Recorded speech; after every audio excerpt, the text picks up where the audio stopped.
Sejam bem-vindos ao capítulo 4 do livro Armadilha da Felicidade. E nesse capítulo nós vamos falar sobre abandonar a luta. O autor começa o capítulo contando uma metáfora que é muito utilizada dentro da terapia de aceitação e compromisso, que fala sobre a areia movediça.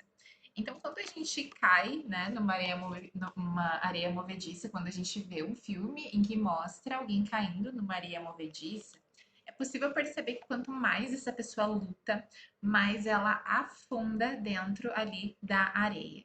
E aí, talvez, nesses casos, o que deveria ser feito seria relaxar, esticar-se e ficar parado para poder flutuar na superfície.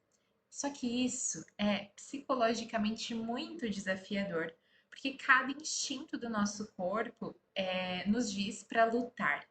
Isso também acontece com as nossas experiências internas, de pensamentos, de emoções. Cada instinto do nosso corpo nos pede para lutar diante de emoções desconfortáveis. Esse é o nosso instinto imediato. Como se a gente pudesse pegar todas as estratégias de luta que a gente conhece e a gente fosse tentando aplicá-las para nos livrar o mais rápido possível daquele desconforto.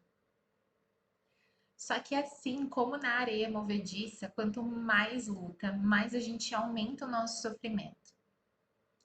Hus Harris vai descrever essa luta como um esforço constante para que a gente consiga controlar os nossos pensamentos, eliminar emoções desagradáveis e nos livrar de qualquer sensação desconfortável. Porque temos uma crença de que o normal da vida é se sentir feliz e um estado pleno de bem-estar.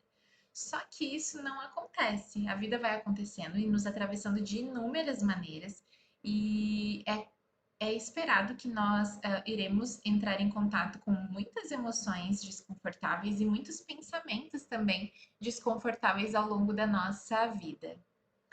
E aí o autor vai apresentar uma maneira que costuma ser muito mais eficaz para lidar com os pensamentos e sentimentos desconfortáveis, muito mais eficaz do que a luta, mas ela é contraintuitiva. E eu sempre digo isso assim nos meus atendimentos, que é contraintuitivo, porque intuitivamente a nossa resposta automática é entrar em estratégias de luta ou de esquiva. Pensa só quantas vezes você já deixou de lado de viver coisas que eram importantes para você, por estar tentando não sentir algum desconforto. Eu já. A ansiedade, consigo pensar que em vários momentos em que, para não sentir ansiedade, eu me esquivei de coisas que eram importantes para mim, ou para não sentir medo, ou para não sentir vergonha. Eu acabei me esquivando de coisas que eram importantes para mim, e eu garanto, eu aposto com você que se você gastar um tempinho agora tentando pensar em situações que você já deixou de viver para não sentir desconforto, você vai conseguir encontrar algumas. E aí a gente pode notar, então, que lutar contra as nossas emoções e pensamentos desconfortáveis também nos faz nos afastarmos daquilo que realmente importa pra gente. A gente perde tempo, energia, gasta mesmo a nossa vida tentando suprimir algo que faz parte da experiência humana, que faz parte da nossa condição enquanto seres humanos. E de alguma forma também é o que traz um pouco de tempero para nossa vida. Imagina só, se o tempo todo a gente só experimentasse emoções agradáveis, se a gente só fosse feliz, né? O que será que iria é, dar cor, né? Colorir a nossa vida? E então ele vai propor uma mudança. Ao invés de continuar lutando, nós podemos aprender a abrir espaço para os nossos pensamentos e sentimentos, mesmo aqueles que são mais difíceis. E a isso ele vai chamar de aceitação. Só que aí a aceitação sempre vem carregado de algumas ideias de que aceitação é a gente desistir, ou se conformar, ou ficar resignado. Não, não tem nada a ver com isso. A aceitação é a gente parar de desperdiçar energia tentando controlar uma coisa que não está sob nosso controle.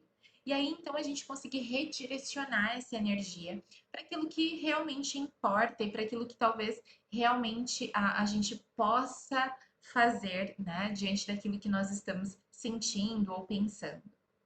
E nos mais variados estudos dentro da aceitação e compromisso, fica muito claro que quando respondemos aos nossos pensamentos e sentimentos dessa maneira, com aceitação, os sintomas então diminuem. Os níveis de ansiedade caem, os níveis de estresse também ficam mais baixos, sintomas de depressão diminuem, né? Mesmo a dor física diminui em condições de dor crônica. Então, existem aí estudos comprovando que a aceitação é parte de uma mudança. A gente só consegue agir numa direção diferente a partir do momento em que a gente aceita aquilo que está acontecendo naquele momento.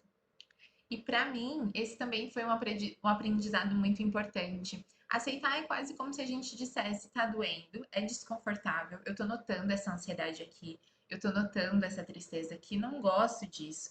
Mas ainda assim eu posso me mover numa direção que é importante para mim, mesmo na presença desse desconforto. E tem uma pergunta que eu gosto muito de fazer nos meus atendimentos, que é pelo que vale a pena? Pelo que vale a pena tolerar esse desconforto? Pelo que vale a pena eu sentir ali alguma coisa desconfortável?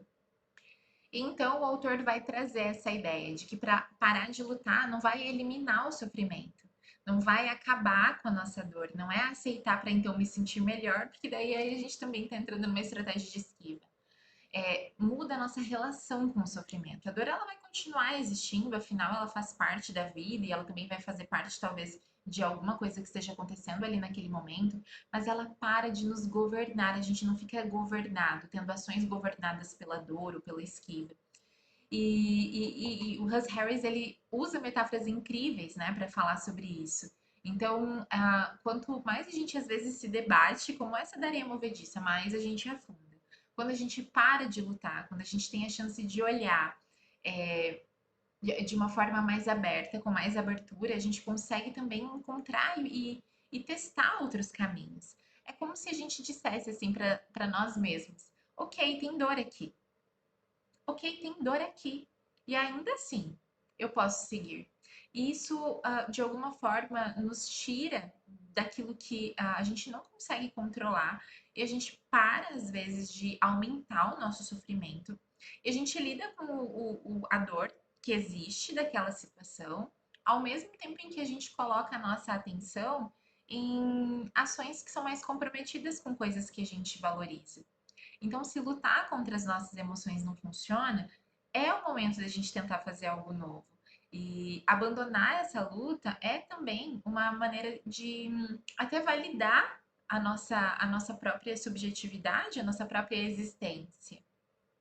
Nos próximos capítulos, a Russ Harris vai trazer algumas ferramentas bem práticas dentro da arte para ensinar como é que se faz isso. Se esse conteúdo faz sentido para você, deixa um comentário aqui, deixa uma curtida e vamos buscar, né, uma relação com os nossos pensamentos e sentimentos de uma forma mais flexível e mais aberta. E você pode também se inscrever para acompanhar outros vídeos.